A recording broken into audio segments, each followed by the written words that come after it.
66 दिनों का दोष समाप्त होगा तथा नीच भंग राजयोग का लाभ प्राप्त होने वाला है। जय श्री गणेश। नमस्कार, मैं आचार्य संजय द्विवेदी। मेरे समस्त प्रबुद्ध दर्शकों का मेरे चैनल पे हार्दिक स्वागत है। प्रिय दर्शकों, आज मैं युवराज बुध के राशि परिवर्तन प्रभाव को लेकर आपके सम्मुख उपस्थित हूं। युवराज 10 अप्रैल को अपनी राशि का परिवर्तन करने जा रहे हैं। वर्तमान कुंभ राशि को छोड़कर मीन राशि में इनका प्रवेश होगा। अभी तक जो इनका गोचर चल रहा है वो पिछले 66 दिनों से कुंभ राशि में है, जहां पर ये राहु के साथ युति प्रभाव में है। और जब बुध राहु के साथ होते हैं तो यहां पर जड़ दोष बन जाता है, अर्थात बुध का कार्यकत्व तथा बुध जिन जिन राशियों के लिए जिन जिन भावों के स्वामी हैं वो समस्त भाव जड़ हो जाते हैं। तो इस समय में समस्याएं होती हैं, अवरोध होते हैं, आपकी क्षमता, आपके ज्ञान, आपकी योग्यता के अनुसार आपको लाभ प्राप्त नहीं होता है। व्यापारिक क्षेत्र बाधित हो जाता है, नौकरी में अवरोध आते हैं, प्रोफेशन में नए अवसर नहीं मिलते। तो इस प्रकार से ये एक कठिन समय चल रहा है।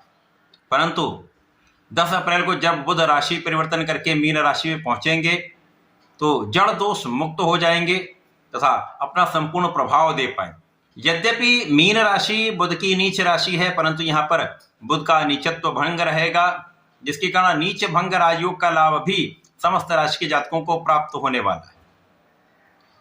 प्रिय दर्शकों, आज मैं मीन राशि के लिए, जहां पर बुध का ये परिवर्तन होने वाला है, मीन राशि के जातकों के लिए ये समय कैसा रहने वाला है, ये परिवर्तन कितना शुभ होगा, कितना लाभदायक होगा, अथवा कहीं पर कुछ समस्या या अवरोध है तो उसका क्या निराकरण है, संपूर्ण विश्लेषण मैं पूर्ण तरीके के साथ करने जा रहा हूं।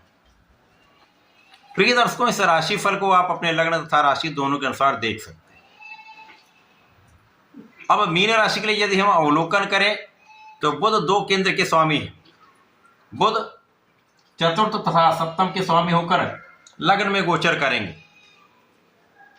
प्रिय दर्शकों, केंद्र का भाव सदा ही अत्यंत महत्वपूर्ण भी होता है, महाबलशाली भाव होता है। बुध लग्न भाव, प्रथम भाव, केंद्र का भाव, यहां पर महाबलवान होंगे। साथ ही साथ यहां पर 3 अन्य ग्रहों का सहयोग भी मिल रहा है। यहां पर शनिदेव होंगे, मंगल और सूर्य का गोचर चल रहा हो। अब बुध शनि के साथ भी मित्रवत होते हैं, सूर्य के साथ भी मित्रवत होते हैं, और यहां पर मंगल के साथ तात्कालिक मैत्री का भाव है, जिसके कारण कुछ विशिष्ट स्थितियां प्राप्त हो रही। इस समय में आपका बुद्धि बल श्रेष्ठ होने वाला है, आपका ज्ञान बढ़ने वाला है, आपको शिक्षा में सफलता प्राप्त होगी। आप अपने बुद्धि बल के कारण अपने क्षेत्र में विशेष बनने वाले हैं। अब इस समय में जो आपका व्यापारिक भाव बाधित था, जो आपके प्रोफेशन में अवरोध था, वो समस्याएं दूर होने लगेंगी तथा बुध का जो कार्यकत्व है वो प्रबल हो जाएगा। अब इस जगत में कोई भी ऐसा कार्य क्षेत्र नहीं जो बुध के बिना संभव है, क्योंकि जहां पर वाणी है वहां पर बुध है, जहां पर व्यापार है वहां पर बुध है, जहां पर बुद्धि है वहां पर बुध है। चाहे वो नौकरी हो, व्यापार हो, प्रोफेशन हो, किसी प्रकार का कोई भी कार्यकत्व, कोई भी कार्य क्षेत्र बुध के बिना संभव ही नहीं है। अब इस समय में मीन राशि के जातकों की जो राशि है वो गुरु की राशि। अब गुरु और बुध का जब भी संयोजन बनता है तो वो व्यक्ति बुद्धिमान भी होता है, ज्ञानवान भी होता है, धैर्यवान भी होता है, और उसकी क्षमता में कई गुना वृद्धि हो जाती है। तो यहाँ पर मीन राशि के जातकों के लिए अत्यंत विशेष समय। इस समय में यदि आप नए कार्य क्षेत्र में जाना चाह रहे थे, काम आपका नहीं बन पा रहा था, बाधित हो रहा था, अब ये कार्य आसानी से, सुगमता से हो जाएगा। इसी प्रकार से यदि आप साझेदारी में कुछ कार्य करते हैं, व्यापार करते हैं, किसी प्रोफेशन में, तो वहां पर पहले से अधिक आपको लाभ अवश्य प्राप्त होगा। आ रहे अवरोध दूर हो जाएंगे और आपकी कर्मठता, आपकी तत्परता, आपका बुद्धि बल, आपका ज्ञान विशेष प्रभाव भी देगा, बड़े लाभ भी देने वाला है। इस समय में भाग्य का साथ भी आपको प्राप्त होगा। जब भाग्य का साथ मिलता है, साथ में आपके नेतृत्व की क्षमता अच्छी होती है, तो आपके अवरुद्ध कार्य भी बनने लगते हैं, और आप जो पुरुषार्थ करते हैं, आप जो परिश्रम करते हैं, वो सही दिशा में होता है, और भाग्य का साथ इस प्रयास को सफलता में परिणत कर देता है। तो ये समय आपके लिए अत्यंत विशेष होने वाला है। बुध का परिवर्तन अत्यंत प्रभावी है, महालाभदायक है। इस समय में जीवन साथी के साथ भी अच्छा सामंजस्य रहेगा, पहले से अधिक आपका प्रेम बढ़ेगा तथा आपसी सामंजस्य से आपके आपसी व्यवहार में सरलता आ जाए। इसी प्रकार से इस समय में धन भाव प्रबल होने लगेगा, धन का मार्ग प्रशस्त होने लगेगा, परिवार का पूर्ण सहयोग आपको प्राप्त होगा और यहाँ पर आपकी वाणी पहले से अधिक अच्छी रहने वाली।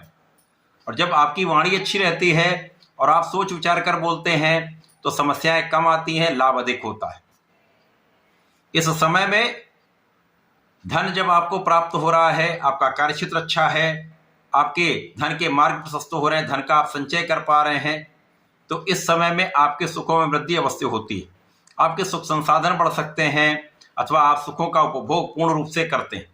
भूमि भवन वाहन का आपको लाभ प्राप्त होता है। कहीं ना कहीं से आपके सुखों में कोई ना कोई यहाँ पर वृद्धि होने वाली है, कोई साधन आपका बढ़ सकता है। माता के भी सुख में वृद्धि होगी तथा इस समय में पिता का भी आशीर्वाद आपको प्राप्त होता है। ये समय ऐसा है जब आपकी सुरक्षा भी हो रही है और आपका स्वास्थ्य का भाव पहले से अधिक अच्छा रहने वाला है। यद्यपि इस समय में कुछ आपके व्यय भी होंगे, आपकी आय बढ़ेगी, व्यय भी होगा, कुछ यात्राएं आपको कष्ट दे सकती हैं, अनावश्यक यात्राओं में आपको कष्ट हो सकता है, परंतु आय और व्यय में संतुलन बना रहेगा तो कोई बहुत बड़ी कष्ट की बात नहीं है। धन के परिप्रेक्ष्य में कोई बड़ा कष्ट नहीं है। इस समय में यदि आप जनता से संबंधित कार्यों में हैं, जनता से संबंधित व्यापार में हैं, शासन प्रशासन में, सरकारी सेवाओं में, राजनीति में हैं, तो अब आपका मान सम्मान बढ़ेगा। आपने जो पहले प्रयास किया हुआ है उसका संपूर्ण फल आपको प्राप्त होने वाला है। तो ये बुध का परिवर्तन आपके लग्न में है और जब बुध लग्न में होते हैं तो कुशाग्र व्यक्ति होता है। और इस समय में जब आप कुशाग्र के साथ साथ अपनी कैलकुलेशन अच्छी रखते हैं, आपकी गणनाएं अच्छी होती हैं, आपका एनालिसिस अच्छा होता है, तो कोई भी आपका कार्य क्षेत्र है वहां पर आप पिछड़ते नहीं, आप आगे बढ़ते हैं। तो ये समय आपके लिए अनुकूल है। इस समय में आपको नियमित रूप से भगवान गणपति की आराधना करनी चाहिए। साथ ही साथ ओम नमो भगवते वासुदेवाय का यदि नित्य जप करते हैं तो विशेष लाभ प्राप्त होते हैं। तो ऐसा करके इसका उपयोग करें, लाभ लें। धन्यवाद, नमस्कार।